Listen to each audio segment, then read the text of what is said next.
Assalamualaikum warahmatullahi wabarakatuh. Jumpa lagi kita dengan Warta Berita Channel. Kali ini kita agak berbeda. Kita mengadakan pembahasan ini pada malam hari. Oke, kita akan mulai tentang ada keinginan di sebagian masyarakat kita agar Partai Demokrat ini bisa kembali lagi dengan koalisi perubahan bersama Nasdem, PKS, dan ditambah dengan PKB. Berarti 4 partai akan membentuk sebuah kekuatan yang maha dahsyat apabila hal itu bisa terjadi. Sebagian menginginkan seperti itu. Semakin semakin kurangnya intensitas pertemuan antara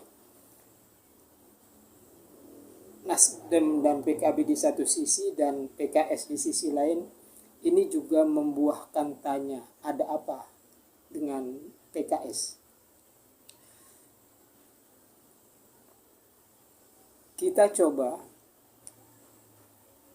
menganalisa bahwa sesungguhnya PKS selama ini tidak hadir dalam 2 kali pertemuan antara Nasdem dan PKB, sedang mengadakan lobby mungkin dengan Partai Demokrat, entah apa yang akan dibicarakan. Namun kalau kita boleh menyimpulkan atau mereka-reka ya, jadi bukan suatu kepastian ini karena dalam politik juga nggak ada hal yang pasti selain kepentingan dari masing-masing partai. Ada kemungkinan Habib Abu Bakar pernah mengatakan bahwa sesungguhnya Anies adalah representatif daripada PKS. Jadi nggak mungkin PKS meninggalkan Anies. Statement ini mungkin bisa jadi pegangan buat Anies dalam hal ini Partai Nasdem dan PKB, bahwa PKS kemungkinan besar tetap berada di KPP. Mungkin ada niat baik dari PKS untuk mengajak kembali agar Demokrat itu bisa kembali lagi menyatu seperti yang saya katakan itu tadi, dengan 4 partai yang kita sebutkan tadi, PKS, PKB, Nasdem, dan Demokrat. Apabila kembali menyatu, ini adalah kekuatan yang maha dahsyat. Itu harapan sebagian rakyat. Oke ya. Dan kita ngelihat lagi di sini, apabila hal itu bisa terjadi, apa mungkin hal itu bisa terjadi? Belum tentu juga. Karena politik itu sangat cair. Dia sangat cair, dan kemungkinan itu juga bisa terjadi. Kalaupun kemungkinan itu bisa terjadi, kembali lagi Demokrat ke dalam KPP,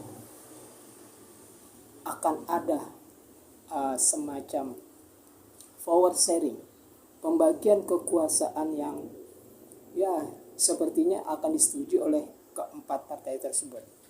Kenapa hal ini ada kemungkinan? Kemungkinannya adalah, pertama, Demokrat sudah cukup lama bergabung dengan Nasdem, merajut KPP ini dengan PKS. Jadi sudah punya semacam ikatan secara psikologis. Artinya ketika ini terjadi perpecahan, kemungkinan untuk kembalinya sangat mungkin, sangat bisa. Walaupun katakanlah pada malam ini tadi di televisi Demokrat mengatakan tidak mau CLBK. ya mungkin sudah harga putus ya, sudah putus tidak mau berhubungan lagi dengan KPP, dalam hal ini dengan Nasdem dan juga PKS. Terlepas dari itu semua, kita cuma ingin memberikan satu gambaran, satu kemungkinan.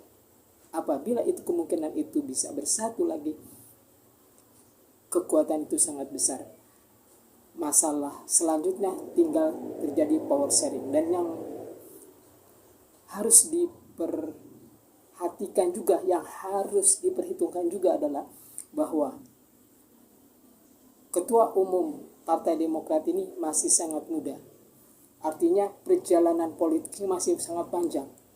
Artinya kesempatan untuk menjadi RI1 itu masih sangat luas. Artinya kalau sekarang belum, itu adalah menabung untuk masa yang akan datang. 5 tahun ke depan bukanlah masa yang lama. 10 tahun ke depan bukan juga masalah yang lama, kalau memang kita semua berniat untuk mengabdi kepada negeri ini dengan sepenuh kekuatan, tenaga, energi, pikiran, karsa, karya. Tidak ada kata lama. Inilah yang kita ingin soroti. Inilah yang kita ingin harapkan, agar ada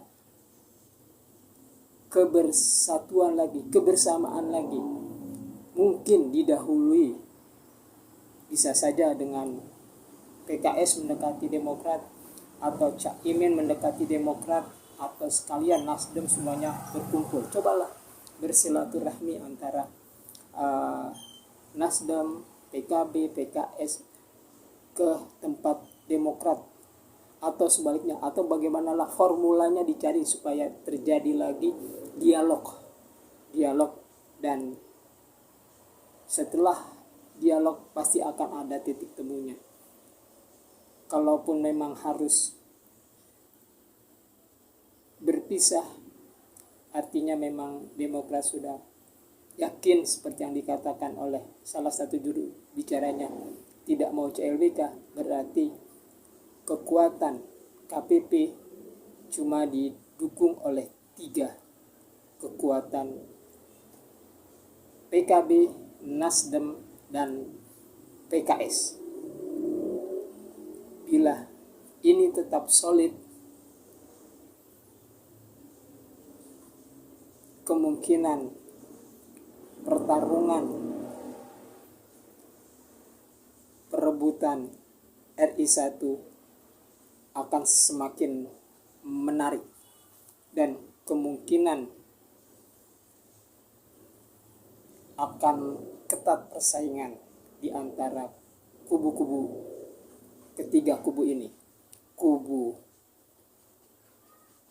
Anies dengan Muhaimin Iskandarnya di satu sisi, dan kubu Prabowo dengan calon wakil presidennya, dan kubu Ganjar dengan calon wakil presidennya. Jadi kemungkinan ada 3 pasang ini akan berkejaran dalam masalah angka. Siapa pemenangnya? Kita tunggu saja. Yang menang adalah yang mendapat dukungan. Yang akan menang adalah yang akan mendapat dukungan dari suara hati nurani rakyat yang benar-benar menginginkan negeri kita ke depan jauh lebih maju lagi.